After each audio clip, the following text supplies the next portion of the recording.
हाँ जी प्यारे बच्चों, मैं गगन स्वागत करता हूँ आपका स्टडी बडी कोचिंग एकेडमी के एक नई यूट्यूब वीडियो में। पिछली वीडियो तक हमने क्लास 10th का 4th चैप्टर कंप्लीट कर लिया था एनसीईआरटी की बुक में से, ठीक है।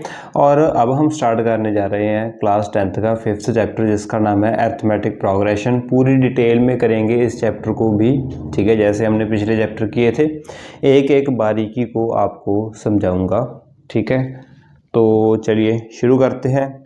सबसे पहले हम बात करते हैं जो हम रियल लाइफ में कुछ पैटर्न्स को ऑब्जर्व करते हैं, ठीक है। फॉर एग्ज़ाम्पल मान लीजिए आपके मार्क्स की बात करें, है ना।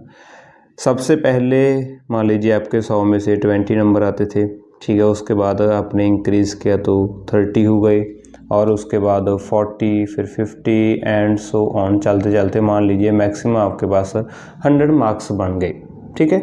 यहाँ पर आपको एक पैटर्न नज़र आ रहा होगा कि सबसे पहले 20 थे, उसके बाद 10 बढ़े यानी कि 30 हो गए, फिर 10 बढ़े 40 हो गए, फिर 10 बढ़े 50 हो गए, ऐसे बढ़ते बढ़ते बढ़ते 100 तक पहुँच गए, ठीक है। तो इस तरीके के पैटर्न्स को ही हमें स्टडी करना है, ठीक है। और एक मान लीजिए एक पैटर्न की बात करते हैं। मान लीजिए आप सबसे पहले फर्स्ट क्लास में थे, उसके बाद आप सेकंड क्लास में हुए, फिर थर्ड क्लास में, फिर फोर्थ में, फिर फिफ्थ में, एंड अब आप 10th क्लास में हो, ठीक है। यहाँ पर भी देखिए लगातार जो हमारी सीरीज़ है वो बढ़ रही है, एक के बाद दो, दो के बाद 3, 4, 5 एंड सो ऑन। तो ये भी मुझे एक पैटर्न नज़र आ रहा है, ठीक है। उसके बाद और क्या पैटर्न हो सकता है। मान लीजिए मैं लिखूँ 1 का स्क्वायर, फिर 2 का स्क्वायर, फिर 3 का स्क्वायर, फिर 4 का स्क्वायर, फिर 5 का स्क्वायर एंड सो ऑन, ठीक है। अगर मैं इसे सॉल्व करूँगा तो जो मेरे पास आ जाएगा 1 का स्क्वायर 1, 2 का स्क्वायर 4, 3 का स्क्वायर 9, 4 का 16, 5 5 25 एंड सो ऑन, ठीक है। तो इस तरीके से इसमें भी मुझे एक लॉजिक मिल रहा है, स्क्वायर का लॉजिक है, तो ये भी एक पैटर्न है, ठीक है। और क्या पैटर्न हो सकता है, ठीक है। मान लीजिए कोई बच्चा था बहुत ज़्यादा इंटेलिजेंट, वो 10th क्लास में इस साल था, फेल हो गया, अगले साल भी 10th में है, अगले साल भी 10th में एंड सो ऑन, ठीक है। तो ये भी एक पैटर्न ही हो गया क्योंकि 10 बार बार रिपीट हो रहा है, ठीक है। तो इन पैटर्न्स को अभी हम ऑब्जर्व करेंगे, इनमें से हमें देखेंगे कौन से हमें स्टडी करने हैं, ठीक है। चलिए आगे हम बात करते हैं प्रोग्रेशंस के बारे में, ठीक है। जो अब तक हमने पैटर्न्स पढ़े थे उनमें लॉजिक तो था लेकिन कोई कॉमन लॉजिक नहीं था, ठीक है। फॉर एग्जांपल किसी में हम यहाँ पर 3 का डिफरेंस है, यहाँ पर 5 का डिफरेंस एंड सो ऑन, यहाँ पर 10 का है, यहाँ पर 1 का है, ठीक है। तो कहीं पर डिफरेंस इक्वल है, कहीं पर अनइक्वल है, तो इस तरीके की हमारे पास पैटर्न्स आ रहे थे। उसके बाद हम ना कुछ कॉमन रूल्स वाली चीज़ें पढ़ेंगे। फॉर एग्जांपल अगर हमें प्लस करना है तो नंबर प्लस ही करेंगे, अगर हमें नंबर मल्टीप्लाई करना है तो हम मल्टीप्लाई ही करेंगे, ठीक है। फॉर एग्जांपल मान लीजिए मैंने टर्म्स में प्लस करना है, और कितना प्लस करना है, मान लीजिए मुझे 2 प्लस करने हैं, तो +2 के हमें एक प्रोग्रेशन बनानी है, ठीक है। प्रोग्रेशन का मतलब हम इससे समझ सकते हैं, प्रोग्रेस शब्द से बना है, ये प्रोग्रेशन ये बना है प्रोग्रेस से, और प्रोग्रेस का मतलब क्या होता है, इंक्रीज होना, बढ़ना, तरक्की करनी, ठीक है, प्रोग्रेस करना। तो यहाँ पर भी क्या होता है, मान लीजिए हमें +2 करने थे, तो फर्स्ट टर्म हम कोई भी मान सकते हैं। मान लीजिए मैंने 4 मानी, उसके बाद +2 करेंगे तो मेरे पास बन जाएगा 6, उसके बाद +2 करेंगे तो 8 बन जाएगा, उसके बाद +2 करेंगे तो 10 बन जाएगा एंड सो ऑन, ठीक है। ये क्या है, एक प्रोग्रेशन है, क्योंकि यहाँ पर टर्म्स लगातार प्रोग्रेस हो रही हैं, बढ़ जा कम हो रही हैं, ठीक है। उसके बाद एक और केस हो सकता है, यहाँ पर मैं कर सकता हूँ मल्टीप्लाई बाय 2, यहाँ मल्टीप्लाई में 2 भी कर सकता था, ठीक है। तो मेरे पास प्रोग्रेशन कैसी बनती, मान लीजिए सबसे पहले 4 था, उसके बाद मल्टीप्लाई 2 किया तो बन गया 8, उसके बाद मल्टीप्लाई 2 किया तो 16 बन गया, 2 से मल्टीप्लाई किया तो 32 बन गया एंड सो ऑन, ठीक है। यहाँ पर भी एक कॉमन रूल है कि एक नंबर से मल्टीप्लाई हो रहा है बार बार हमारे पास जो हमारे नंबर्स हैं, ठीक है। सो ये दोनों ही मेरे पास क्या है, प्रोग्रेशंस हैं, ये दोनों क्या है, प्रोग्रेशंस हैं। एक में कोई नंबर प्लस हो रहा है और एक में कोई नंबर मल्टीप्लाई हो रहा है, ठीक है। तो हमें इनका नाम अलग अलग रखना पड़ा, ठीक है। अलग अलग रखने के कारण हमें जो प्लस वाली सीरीज़ थी इसे हमने कहा अरिथमेटिक प्रोग्रेशन। कौन सा प्रोग्रेशन? Arithmetic progression. प्रोग्रेस मतलब टर्म्स का बढ़ना, अरिथमेटिक का मतलब होता है प्लस या फिर माइनस होना। ठीक है जी, कोई नंबर प्लस हो रहा है, कोई नंबर माइनस हो रहा है, तो इस केस में हम इसे अरिथमेटिक प्रोग्रेशन कह देते हैं, प्रोग्रेशन। ठीक है, और जो मल्टीप्लाई वाला केस था हमारे पास, इसे हम नेक्स्ट क्लास में स्टडी करेंगे, +1 क्लास में स्टडी करेंगे। इसे हम कहते हैं ज्योमेट्रिक प्रोग्रेशन। क्या कहते हैं? Geometric progression. ये भी बहुत इंटरेस्टिंग होता है, ज्योमेट्रिक प्रोग्रेशन। ठीक है जी, इसे हम स्टडी करेंगे +1 या फिर +2 क्लास में। ठीक है, पर 10th में हम इसे स्टडी नहीं करेंगे, इसका नाम भी नहीं लेंगे। ठीक है, तो कुल मिला के हमें इस चैप्टर में कौन सी सीरीज़ पढ़नी है? सिर्फ प्लस वाली सीरीज़ ही पढ़नी है, कोई मल्टीप्लाई वाली नहीं पढ़नी। ठीक है, तो चलिए, तो इस चैप्टर में हमें पढ़ना है सिर्फ अरिथमेटिक प्रोग्रेशन। प्रोग्रेशन का मतलब क्या है कि टर्म्स बढ़ती जाएंगी, कम भी हो सकती हैं अगर माइनस हुआ तो, और कितना कम ज़्यादा होगी किसी नंबर का प्लस या फिर माइनस करने पर जो भी नंबर आएगा उससे। ठीक है, तो इसे अरिथमेटिक प्रोग्रेशन हमें क्या समझ में आया कि प्रोग्रेशन मतलब हम एक टर्म लिखेंगे, एक सीरीज़ लिखेंगे जिसमें जो टर्म्स है वो प्लस करने पर बढ़ेंगी। फॉर एग्जांपल हम लिख सकते हैं 2 और डिफरेंस वो मान लीजिए 3 है मेरे पास, तो अपनी प्रोग्रेशन क्या बनेगी? 2 और 3 5, 5 और 3 8, 8 और 3 11, 11 और 3 14 एंड सो ऑन। तो ये क्या बन गई? एक अरिथमेटिक प्रोग्रेशन बन गई। ये कौन सी होती हैं? जिनमें जो डिफरेंस होता है वो मान लीजिए कॉमन होता है हमारे पास। ठीक है जी, तो अभी हम डेफिनेशन देखते हैं अरिथमेटिक प्रोग्रेशन की। वो क्या होती है कि an arithmetic progression is a list of numbers. इसमें नंबर्स की एक लिस्ट होती है, कॉमे के साथ हम डिफरेंट डिफरेंट टर्म्स को लिखते हैं, और कनेक्शन क्या होता है उनमें? In which each term is obtained by adding a fixed number. यहाँ पर हर एक टर्म कुछ ऐड करने पर बनती है, हमारे पास ऐड करने पर obtain होती है। किस में ऐड करते हैं? To the preceding term. जो हमारे पास इससे पिछली टर्म होती है उसने कुछ ना कुछ नया ऐड करते हैं और हमारे पास नेक्स्ट टर्म आ जाती है, एक्सेप्ट द फर्स्ट टर्म। पर जो फर्स्ट टर्म होते हैं वो हम अपनी ओर से लिखते हैं, जहाँ जो हमें गिवन होती है वो लिखते हैं। उसके बाद हम उसके पास एक कांस्टेंट टर्म को ऐड करते जाते हैं और हमारे पास एक लिस्ट बन जाती है नंबर्स की। ठीक है, फॉर एग्जांपल मान लीजिए मेरे पास फर्स्ट नंबर था -2, उसके बाद मान लीजिए मैंने इसमें 5 ऐड करने हैं। ठीक है, यानी कि कॉमन नंबर कौन सा है? मेरे पास 5 है, तो -2 में 5 ऐड करेंगे तो मेरे पास आ जाएगा -2 + 5 = 3। उसके बाद फिर से सेम नंबर ऐड करेंगे। ठीक है, यहाँ पर +5 किया था, यहाँ पर भी +5 करेंगे तो मेरे पास आ जाएगा 5 और 3 8। उसके बाद इसमें भी +5 करेंगे तो मेरे पास आ जाएगा 8 और 5 13। इसमें भी +5 करेंगे तो मेरे पास आ जाएगा 18 एंड सो ऑन। ठीक है, तो इसे हम क्या करेंगे? This is an AP। ठीक है, ये क्या है? एक AP है, अरिथमेटिक प्रोग्रेशन है। प्रोग्रेशन है यानी कि प्रोग्रेस हो रही है लगातार। ठीक है, टर्म्स चेंज हो रही हैं और जो इनमें नंबर है वो कॉमन है, प्लस करने पर आया है +5। ठीक है, लगातार +5 हो रहा है, तो ये एक अरिथमेटिक प्रोग्रेशन है। ठीक है, AP कहा करेंगे, इसके बाद हम इसे पूरे चैप्टर में। आई होप कि आपको अरिथमेटिक प्रोग्रेशन क्या होती है उसका जो मीनिंग है वो समझ में आ गया होगा। एक दो एग्जांपल्स और देखते हैं। ठीक है, मान लीजिए आपके पास फर्स्ट टर्म है, जो हमारी फर्स्ट टर्म है वो गिवन है, मान लीजिए मैंने कहा 10 है, एंड आपको उसमें +2 ऐड करने हैं। ठीक है, तो हमारे पास AP क्या बनेगी? सबसे पहले फर्स्ट टर्म लिखेंगे, क्या है? 10। उसके बाद हमें क्या करना है? इसमें +2 करने हैं तो 10 और 2 हो जाएंगे 12। इसके बाद इसमें +2 करने हैं तो आ जाएगा 14, +2 करेंगे 16, +2 करेंगे 18 एंड सो ऑन। ठीक है, तो इस तरीके की जो लिस्ट होती है, जो एक एक्सप्रेशन होती है, उसे ही हम क्या कह देते हैं?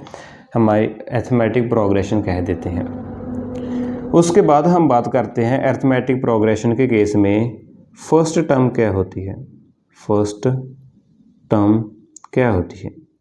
देखिए वैसे नाम से ही क्लियर हो रहा है कि जो भी हमारी एक्सप्रेशन में सबसे पहले टर्म आएगी उसे हम फर्स्ट टर्म कह देते हैं, ठीक है।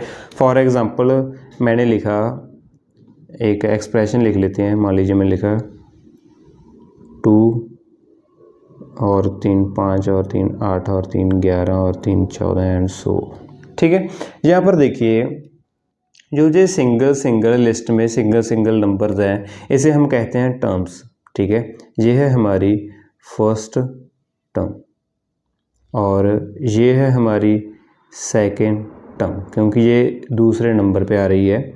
ये है हमारी थर्ड टर्म, ये फोर्थ टर्म, ठीक है, और ये हो गई हमारी फिफ्थ टर्म। तो इस तरीके से हम जो एक एक नंबर है उसे टर्म्स कहते हैं और जिस पोजीशन पे वो आ रहे हैं लेफ़्ट हैंड साइड से उसे हम उसकी मतलब नंबर कह देते हैं। फर्स्ट टर्म है, सेकंड टर्म है, थर्ड टर्म है, फोर्थ टर्म है एंड सो ऑन, ठीक है जी।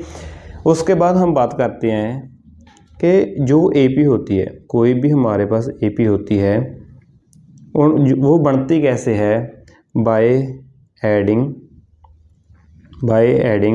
A constant value, constant term कह सकते हैं या कांस्टेंट नंबर कह सकते हैं, ठीक है। और इसी कांस्टेंट नंबर को हम क्या कह देते हैं, कॉमन डिफरेंस कह देते हैं। इसे क्या कह देते हैं, कॉमन डिफरेंस, ठीक है। अगर मैं बात करूं आपसे कि इसी एपी में आप कॉमन डिफरेंस बताइए तो कितने कितने का डिफरेंस है हमारे पास। देखिए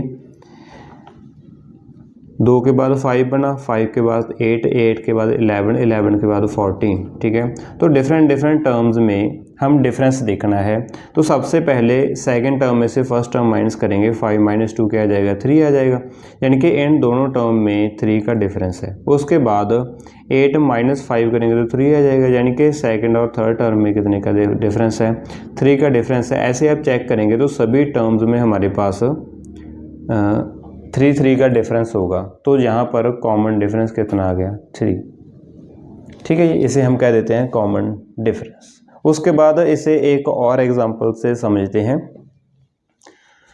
मान लीजिए हमारे पास एक एपी गिवन है, एपी है हमारे पास -10 -5 0 5 10 सो, ठीक है। ये कह रही है हमारे पास एक एपी है।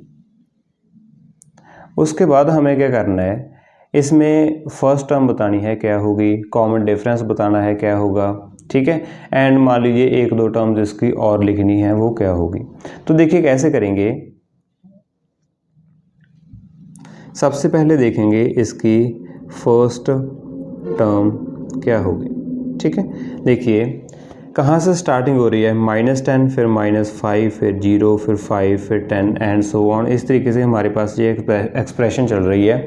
तो यहाँ पर फर्स्ट टर्म कौन सी होगी हमारी, ये वाली फर्स्ट टर्म होगी -10, ठीक है। फर्स्ट टर्म ढूंढना तो बहुत ही आसान होता है। इसे हम रिप्रेजेंट करते हैं बाय ए। जनरली हम इसे ए से रिप्रेजेंट कर देते हैं, ठीक है जी। उसके बाद कॉमन डिफरेंस ढूंढना है हमें, इनका कॉमन डिफरेंस कितना होगा या फिर क्या होगा। कॉमन डिफरेंस क्या होता है, इन दो टर्म में कितने का डिफरेंस होगा, इन दो टर्म में कितने का डिफरेंस होगा, इन दो टर्म में कितने का होगा, इन दो टर्म में कितने का डिफरेंस होगा, उसे हम कह देते हैं कॉमन डिफरेंस। कॉमन क्यों कहते हैं, क्योंकि सभी जो टर्म्स हैं उसमें सेम डिफरेंस होगा, इसलिए हम उसे कॉमन डिफरेंस कह देते हैं। फॉर एग्ज़ाम्पल सबसे पहले हम चेक करेंगे कि फर्स्ट और सेकंड टर्म में कितने का डिफरेंस है, ठीक है। यानी कि -5 -10 करेंगे तो मेरे पास आ जाएगा -5 + 10, क्योंकि माइनस माइनस प्लस हो जाएगा, = 2 + का 5, ठीक है। अब कुछ बच्चे कंफ्यूज होंगे कि सर ये तो फर्स्ट टर्म थी हमारे पास और ये सेकंड टर्म थी, ठीक है। तो आपने फर्स्ट में से सेकंड को क्यों नहीं माइनस किया, ठीक है। यानी कि -10 + 5 मेरे पास माइनस का 5 डिफरेंस भी तो आ सकता था, तो आपने फर्स्ट में से सेकंड क्यों नहीं माइनस किया। देखो इसका जवाब ये है, देखिए मान लीजिए मेरे पास एक्सप्रेशन थी 1 2 3 4 5, मैं आपसे पूछूं इसमें कितने कितने का डिफरेंस है, तो आप क्या कहोगे, सर इसमें एक एक का डिफरेंस है, ठीक है। उसके बाद मैंने आपसे कहा 5 4 3 2 1 एंड सो ऑन। सर इसमें कितने कितने का डिफरेंस है, आप बोलोगे हाँ जी इसमें भी 1 1 का डिफरेंस है, लेकिन हमें पता है कि यहाँ पर हमारे पास एक इंक्रीजिंग एपी है, यहाँ पर एक डिक्रीजिंग एपी है, ठीक है। तो डिफरेंस सेम तो नहीं हो सकता, ठीक है। तो हम क्या करते हैं, हम ये पता करना होता है कि पिछली टर्म में हमने कितना ऐड किया कि हमारे पास नेक्स्ट वाली टर्म मिल जाए, ठीक है। आप बताइए 1 में कितना ऐड होगा कि 2 आ जाए, आप बोलोगे +1 होगा, ठीक है जी। 2 के बाद हमें कितना ऐड करेंगे 3 मिल जाए, आप बोलोगे सर +1 करेंगे तो 3 आ जाएगा, ठीक है जी। उसके बाद हम 3 में कितना ऐड करेंगे 4 आ जाए, आप बोलोगे सर फिर +1 होगा।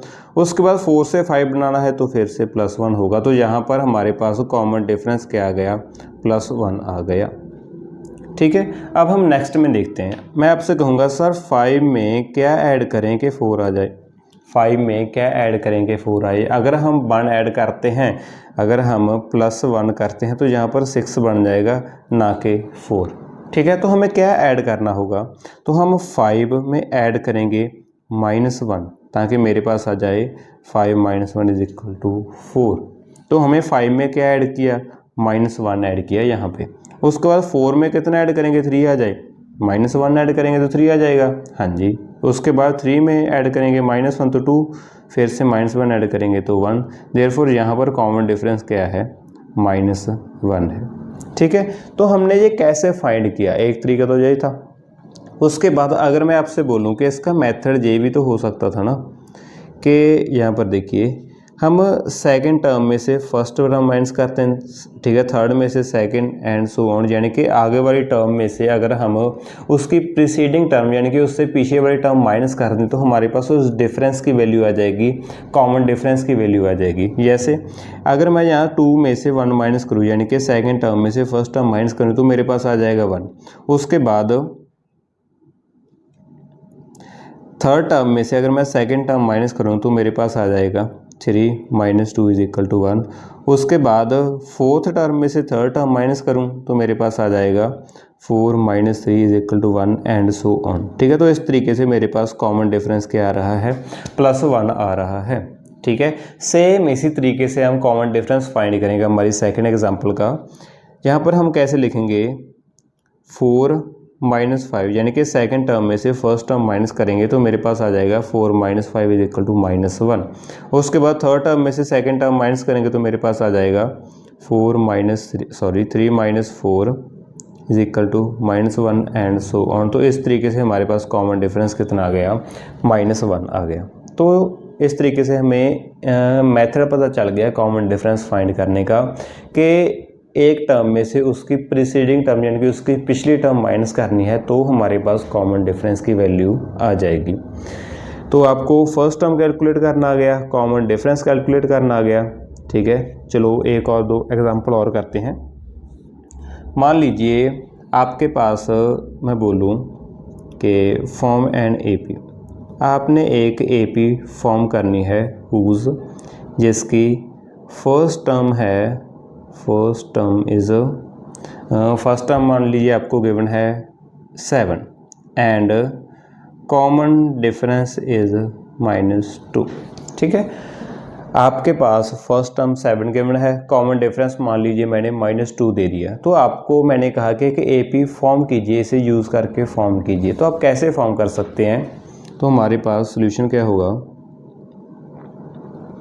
देखिए सबसे पहले लिखेंगे फर्स्ट टर्म, ठीक है। लिखने का तरीका होता है इसे A1 भी लिख सकते हैं 7, ठीक है। जनरली मैं आपको बता देता हूँ, एक सेकेंड, चलो यहीं पर बता देते हैं, इसे हम थोड़ा नीचे कर देंगे।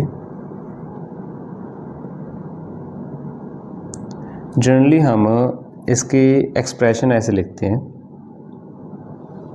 अगर मैं इसकी जनरल एक्सप्रेशन की बात करूं, जो हमारे पास एपी है इसकी जनरल एक्सप्रेशन की बात करूं तो जनरली हम एक एपी को ऐसे लिखते हैं, एपी = इसकी जो डिफरेंट टर्म्स है उसे स्मॉल लेटर से डिनोट कर देते हैं। जैसे मान लीजिए मैंने ए से डिनोट किया, ये हमारी फर्स्ट टर्म है, ये second, third, fourth, fifth and so on. अब सर आप कहोगे कि सर ये तो एक ही टर्म हो गई, ठीक है, ए तो सब में कॉमन है, तो इसमें हम पैर में ना इसकी नंबरिंग लिख देते हैं। जैसे A1 मतलब फर्स्ट टर्म, कॉमा लगा के, A2 मतलब सेकंड टर्म, कॉमा लगा के, A3 मतलब third term, fourth term, fifth term and so on. तो A1 का मतलब क्या है, फर्स्ट टर्म, A2 का मतलब सेकेंड टर्म, A3 का मतलब third term, A4 fourth term, A5 fifth term and so on. इसमें से कहीं ना कहीं एक nth टर्म होगी, n कुछ भी हो सकता है, 1 2 3 4, ठीक है, इसे हम nth टर्म कह देते हैं। n की आप वैल्यू पुट कीजिए, वो वही टर्म बन जाएगी, ठीक है। तो मैं लिख देता हूँ, ये है हमारी फर्स्ट टर्म, ये है हमारी सेकंड टर्म, ये है हमारी third term and so on, ठीक है। और ये क्या है, ये है हमारी nth टर्म, इसे भी हम कैलकुलेट करा करेंगे, आगे चैप्टर में देखेंगे। इसे हम nth टर्म कह देते हैं कि n कुछ भी हो सकता है। मान लीजिए मैंने कहा n इज इक्वल टू 10, तो वो 10th टर्म बन जाएगी। मैंने कहा n इज इक्वल टू 100, वो 100 टर्म बन जाएगी। इस तरीके से an होती है हमारे पास nth टर्म। उसके बाद इसकी मैं एक और एक्सप्रेशन लिख सकता हूँ, देखिए, और इसे मैं ऐसे भी लिख सकता था। मान लीजिए मेरे पास एक AP बनानी है मैंने, ठीक है, उसमें फर्स्ट टर्म है मेरे पास A, फर्स्ट टर्म क्या है A, एंड उसका जो कॉमन डिफरेंस है वो है D। फर्स्ट टर्म है A, कॉमन डिफरेंस है D। मैंने एक AP बनानी है, तो क्या होगी, तो हमारी AP क्या होगी भाई, सबसे पहले फर्स्ट टर्म होगी A, ठीक है। उसके बाद सेकंड टर्म के लिए इसमें कुछ ना कुछ ऐड करेंगे। हमें क्या ऐड करना है, कॉमन डिफरेंस यानी कि D ऐड करना है, ठीक है। तो इसकी नेक्स्ट टर्म होगी A first term plus D, ठीक है, ये होगी सेकंड टर्म। उसके बाद थर्ड टर्म कैसे फाइंड करेंगे, सेकंड टर्म में D प्लस कर देंगे, ठीक है, यानी कि मैं लिखूंगा A प्लस D हमारी सेकंड टर्म होगी, इसमें भी D प्लस करना है। और ये देखिए D प्लस D बन गया, यानी कि 2D बन गया। तो मैं यहाँ पर लिख सकता हूँ थर्ड टर्म होगी A प्लस 2D। उसके बाद फोर्थ टर्म क्या होगी, A प्लस 3D, इसमें भी D ऐड करेंगे तो यहाँ पर 3D बन जाएगा, ठीक है। तो इस तरीके से मैं लिख सकता हूँ, फोर्थ टर्म होगी A plus 3D, fifth term क्या होगी A प्लस 4D एंड आगे A plus 5D and so on, ठीक है। तो यहाँ पर A है हमारी first term, A plus D है हमारी second term, A plus 2D है हमारी third term and so on. nth term इसकी क्या होगी वो हम अभी नहीं करेंगे, वो हम नेक्स्ट एक्सरसाइज में समझाऊंगा मैं आपको, वहाँ पर डिटेल में इसे समझेंगे, ठीक है। फिलहाल आप देखिए कि AP की ये वाली फॉर्म हो सकती है या फिर इसे ऐसे भी लिख सकते हैं, ठीक है जी। तो चलिए नीचे देखिए, form an AP whose first term is 7 and common difference is -2। तो यहाँ पर मेरे पास A की वैल्यू क्या है, यानी कि फर्स्ट टर्म है 7 एंड कॉमन डिफरेंस को हम CD भी लिख सकते हैं या फिर अकेला D भी लिख देते हैं, ठीक है, एंड D यानी कि डिफरेंस इज इक्वल टू -2, ठीक है। तो डिफरेंस क्या है, D है। देयरफॉर A1 क्या होगी, यानी कि फर्स्ट टर्म क्या होगी हमारे पास, वो तो गिवन ही है, 7 ही है, ठीक है जी। उसके बाद A2 यानी कि सेकंड टर्म क्या होगी, फर्स्ट टर्म में आप सर D ऐड कर दीजिए, जो हमारा कॉमन डिफरेंस है उसे ऐड कर दीजिए। तो मेरे पास क्या आ जाएगा, A1 थी 7 प्लस D कितना था -2, तो मेरे पास क्या आ गया 7 - 2 यानी कि 5 आ गया, ठीक है जी। उसके बाद मैंने आपसे कहा सर A3 फाइंड कीजिए, तो A3 कितनी होगी, सेकेंड टर्म में आप D ऐड कर देंगे, सेकेंड टर्म क्या थी 5, ठीक है जी। इसमें क्या ऐड करना है D, तो मेरे पास आ जाएगा, यहाँ पर हम लिख देते हैं A2 प्लस D, और A2 हमारे पास आ गई है 7 प्लस D है -2, तो मेरे पास आ गया 5 - 2 यानी कि 3। उसके बाद फोर्थ टर्म क्या होगी, थर्ड टर्म में D ऐड कर दीजिए, ठीक है। थर्ड टर्म कितनी थी 3, इसमें डिफरेंस कितना ऐड करना है -2, तो मेरे पास आ जाएगा 3 - 2 is equal to 1 and so on. तो इसी तरीके से हम आगे भी कई सारी टर्म्स फाइंड कर सकते हैं बड़ी ही आसान तरीके से, ठीक है। आई होप कि जहाँ तक तो आपको समझ आ गया होगा। उसके बाद एक और एग्जांपल देख लेते हैं, इससे थोड़ा और क्लैरिटी होगी आपको। ठीक है, मान लीजिए मैंने आपको एक इक्वेशन दी, एक एपी दी। ठीक है, एपी है हमारे पास मान लीजिए 7, 10, 13, 16, 19 एंड सो ऑन। ठीक है, मैंने आपसे कहा फाइंड कीजिए इसकी first term, common difference, and मैंने कहा कि आप A5 बताइए क्या होगी, A6 बताइए, A7 बताइए, एंड बस यहाँ पर बहुत है। तो आपको ये 3-4 चीज़ें मुझे बतानी है। ठीक है, देखिए कैसे बताएंगे सॉल्यूशन। सबसे पहले आपको AP को ध्यान से रीड करना है। AP क्या है हमारे पास, ये रही। ठीक है, 7, 10, 13, 16, 19। एक बार आप ना रफ में देख लीजिए कि कितने कितने डिफरेंस आ रहा है। देखिए 7 और 10 में 3 का डिफरेंस, 10 और 3 में 13 का डिफरेंस, 13 और 16 में भी 3 का डिफरेंस। ठीक है, उसके बाद 16 और 19 में भी 3 का डिफरेंस। तो सारे में 3 का डिफरेंस आ रहा है मेरे पास, यानी कि ये AP है। AP होती ही वही है जिसमें जो कॉमन डिफरेंस है वो सेम है सभी हमारी एक्सप्रेशन में, सभी टर्म्स में। ठीक है, तो यहाँ पर हमारे पास फर्स्ट टर्म क्या है, फर्स्ट टर्म यानी कि A होगी हमारे पास 7। ठीक है, उसके बाद हमें देखना है कॉमन डिफरेंस। ठीक है, कॉमन डिफरेंस क्या होता है, दो टर्म्स में डिफरेंस कितना है, कैसे फाइंड कर सकते हैं। कॉमन डिफरेंस बराबर होगा सेकंड टर्म में से अगर मैं फर्स्ट टर्म माइनस कर दूं तो वो कॉमन डिफरेंस आ जाएगा, क्योंकि सेकंड में से फर्स्ट टर्म माइनस करेंगे तभी तो कॉमन डिफरेंस आएगा। तो क्या होगा हमारे पास 10 - 7 आ जाएगा 3। ठीक है, उसके बाद हमारे पास वैसे डिफरेंस 3 आ चुका है, लेकिन हमें ना वेरीफाई करना होता है कि ये AP है भी या नहीं। ठीक है, कहीं आगे जाकर ये डिफरेंस चेंज तो नहीं हो जाएगा ना। तो इसके लिए हम जितनी भी हमें 3-4 टर्म गिवन होती हैं उन सभी का कॉमन डिफरेंस फाइंड करके हम चेक कर लेते हैं। अगर वो इक्वल आ गया तो AP है, अगर नहीं आया तो AP नहीं है। उसके बाद देखिए मैं कॉमन डिफरेंस ऐसे भी फाइंड कर सकूँगा, थर्ड टर्म में से सेकंड माइनस कर लीजिए आप। ठीक है, यानी कि A3 - A2, तो वो क्या हो जाएगा 13 - 10 यानी कि 3 आ गया। ठीक है जी, उसके बाद फोर्थ में से थर्ड टर्म माइनस करेंगे तो मेरे पास आ जाएगा 16 - 13, ये भी 3 आ गया। और उसके बाद फिफ्थ टर्म में से फोर्थ माइनस करेंगे तो मेरे पास आ जाएगा 19 - 16, ये भी 3 आ गया। ठीक है, ऑल 3 आर इक्वल। ठीक है, तो हम लिख सकते हैं देयरफॉर कॉमन डिफरेंस इज 3। तो कॉमन डिफरेंस कितना आ गया मेरे पास, 3 आ गया है। अगर तो ये सभी कॉमन डिफरेंस इक्वल आ गए तो हमारी AP है, यानी कि ये प्रोग्रेशन अर्थमेटिक प्रोग्रेशन है। अगर बाय चांस मान लीजिए इनमें से एक भी इक्वल ना आता तो ये AP नहीं होती। ठीक है, it is not an AP, ये लिखते हैं आप। उसके बाद हमें फाइंड करना है A5। A5 का मतलब क्या है भाई, फिफ्थ टर्म है। ठीक है, काउंटिंग तो कीजिए आप, 1 2 3 4 5, तो हमारे पास A5 क्या है 90। ठीक है, उसके बाद हमें A6 फाइंड करना है। A6 क्या है, सिक्स्थ टर्म। कैसे फाइंड आउट करेंगे, हम फिफ्थ टर्म में अगर डिफरेंस को ऐड कर दें तो हमारे पास सिक्स्थ टर्म आ जाएगी। ठीक है, तो A6 क्या होगी A5 + D, और A5 हमें पता है 19 है। इसमें डिफरेंस हमने अभी अभी फाइंड किया 3 है, तो मेरे पास आ जाएगा 22 हमारी A6 आ जाएगी। उसके बाद हमें A7 फाइंड करना है, तो A7 क्या होगी, सिक्स्थ टर्म में D ऐड कर दीजिए। ठीक है, सिक्स्थ टर्म क्या थी 22, D कितना था 3, तो क्या आ जाएगा 25 आ जाएगा। तो इस तरीके से हम जो हमारी टर्म्स हैं वो फाइंड आउट कर सकते हैं। ठीक है जी, चलिए आगे। अभी हम जो अब तक हमने सीखा उसे हम एग्जाम्पल में अप्लाई करके देखते हैं। सबसे पहली एग्जाम्पल है हमारे पास NCERT की एग्जाम्पल नंबर 1 है। फॉर द AP, हमें एक AP गिवन है। ठीक है, 3/2, 1/2, -1/2, -3/2। Right the first term A, हमें इसकी फर्स्ट टर्म लिखनी है कि क्या होगी, एंड द कॉमन डिफरेंस, और उसके बाद हमें इसका कॉमन डिफरेंस कैलकुलेट करना है, फाइंड करना है, लिखना है। ठीक है, तो चलिए देखिए कैसे करेंगे।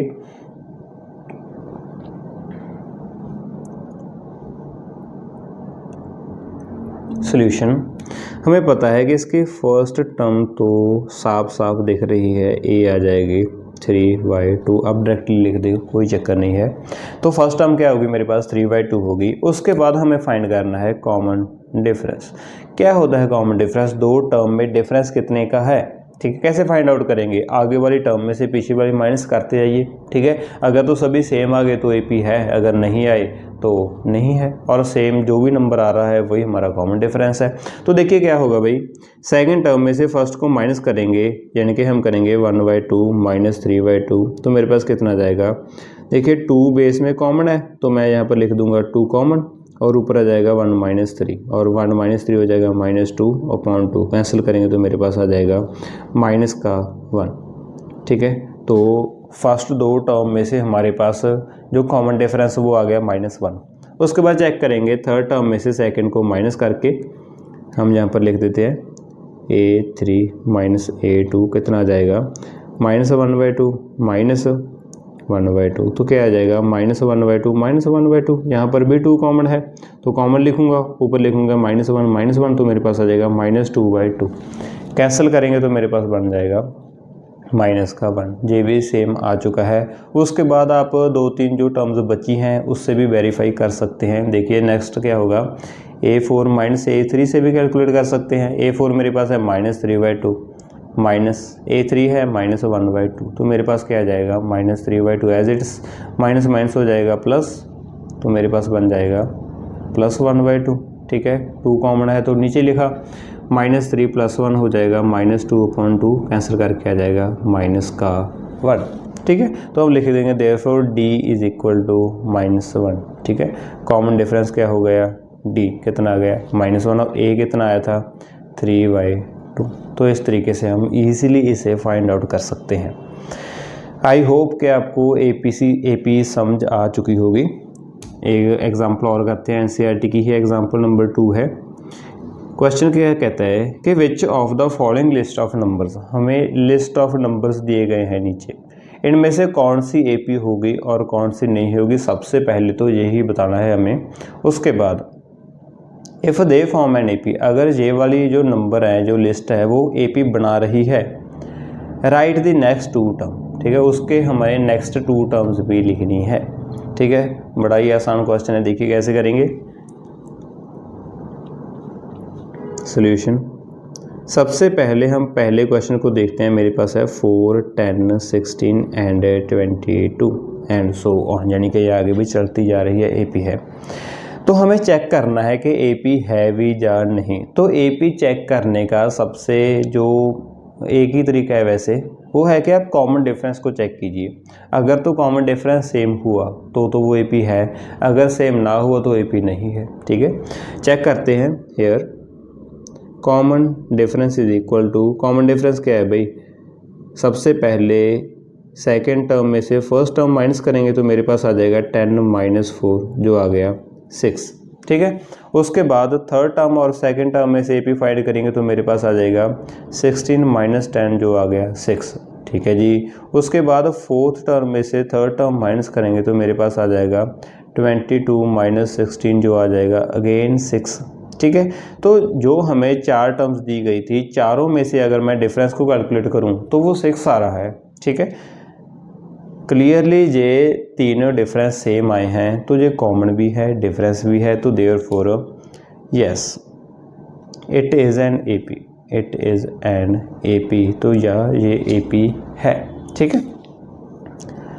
एंड D = 6, और यहाँ पर कॉमन डिफरेंस कितना है? 6, एंड A यानी कि फर्स्ट टर्म कितनी है मेरे पास? 4 है। वैसे हमें कहा नहीं था लेकिन हम लिख सकते हैं इस तरीके से, ठीक है। और यहाँ पर ना आप एक और टर्म लिख सकते हैं, एक और लाइन लिख सकते हैं, मैं कहना चाहता हूँ। अगर समझ में आई तो लिख देना, अगर नहीं आई तो मत लिखना।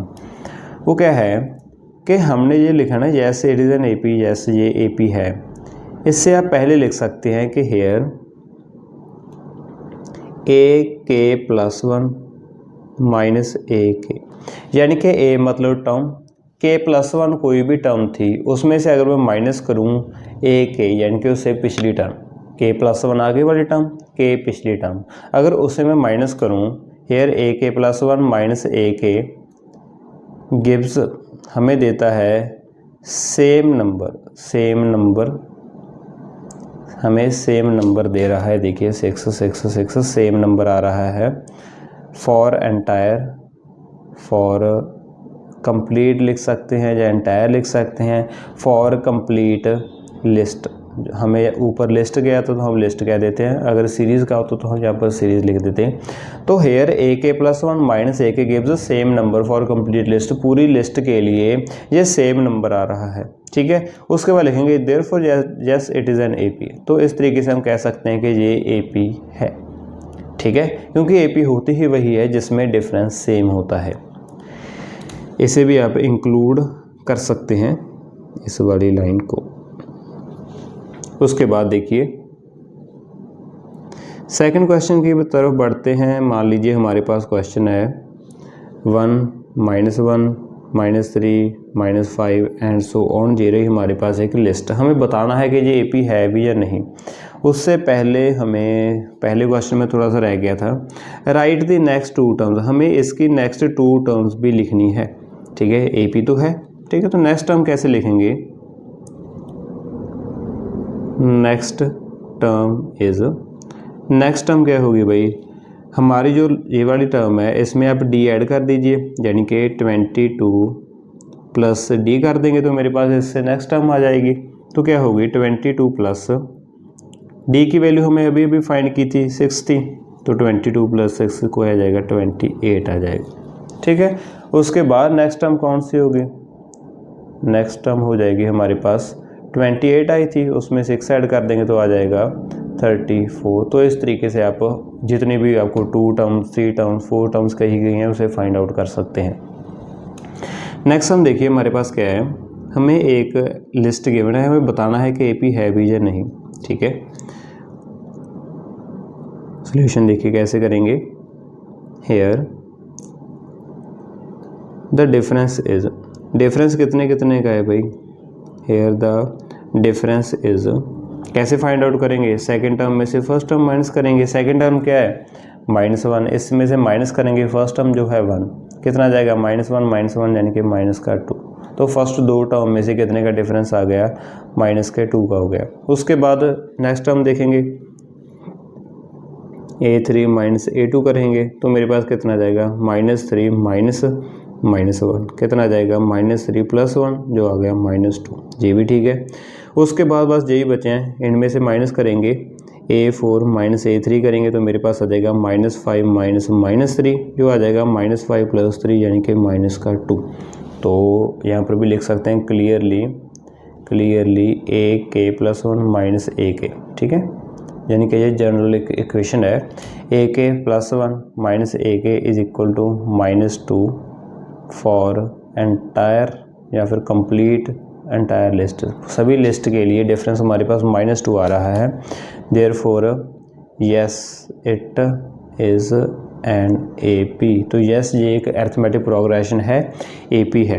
And A is equal to 1 and यानी कि फर्स्ट टर्म 1 है और डिफरेंस कितने का? -2 का है, हमने अभी कैलकुलेट किया, ठीक है। उसके बाद हमें इसकी नेक्स्ट 2 टर्म्स बतानी है।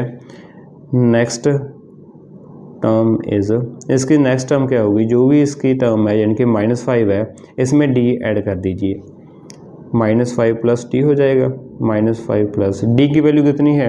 -2, तो मेरे पास आ जाएगा -5 -2 यानी कि -7। उसके बाद वाली टर्म क्या होगी? उससे नेक्स्ट टर्म होगी, नेक्स्ट टर्म कितनी होगी? -7 + D, तो मेरे पास आ जाएगा -7 - 2 कितना आ जाएगा? -9, ठीक है। देयरफॉर द AP इज़, तो हमारे पास AP क्या बन जाएगी? AP थी हमारी 1 -1 -3 -5 और नेक्स्ट 2 टर्म्स कितनी होगी? -7 एंड -9 एंड सो ऑन। तो इस तरीके से आप इसे सॉल्व कर सकते हैं आसानी से।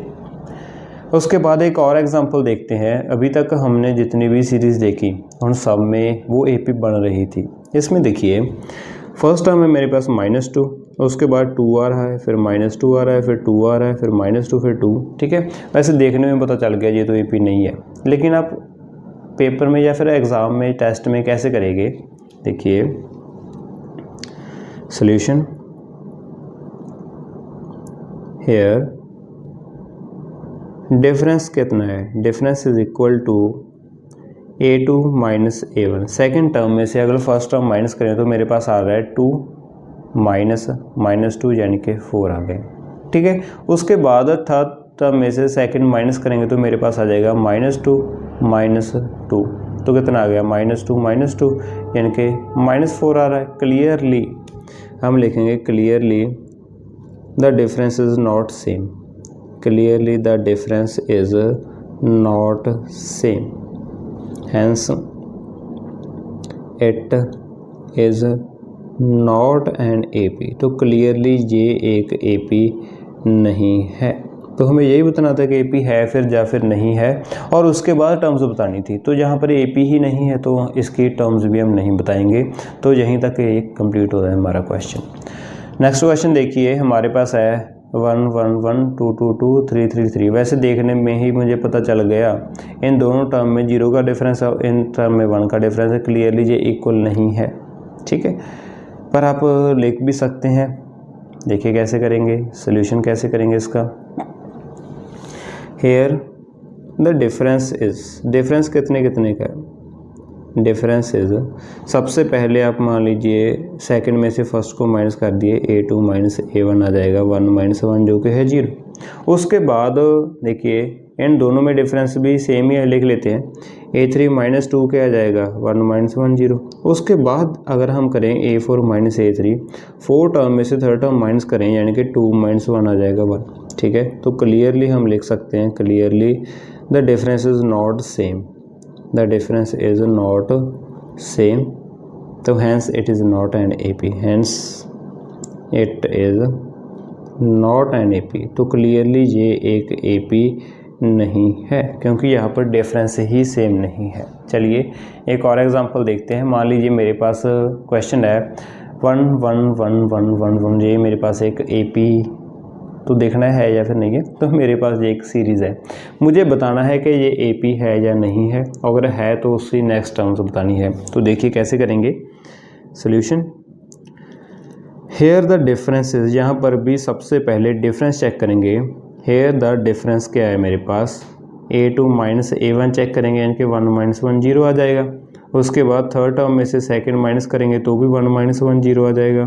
फोर्थ में से थर्ड माइनस करेंगे तो भी क्या आ जाएगा 0 एंड सो ऑन। इसी तरीके से चलता जाएगा क्योंकि सभी टर्म्स 1 है। तो यहाँ पर कॉमन डिफरेंस 0 आ रहा है। अब कुछ बच्चे बोलेंगे ये तो AP नहीं है क्योंकि डिफरेंस तो 0 आ गया, और कुछ बोलेंगे कि नहीं सर AP है क्योंकि डिफरेंस तो है ना, सेम है। तो जैसा हम सेकंड वाले बच्चों के साथ जाएंगे, यहाँ पर डिफरेंस सेम है। Here AK + 1 minus AK is equal to 0 for all terms. तो सभी टर्म्स के लिए AK + 1 माइनस AK 0 के इक्वल आ रहा है। तो yes this is an AP।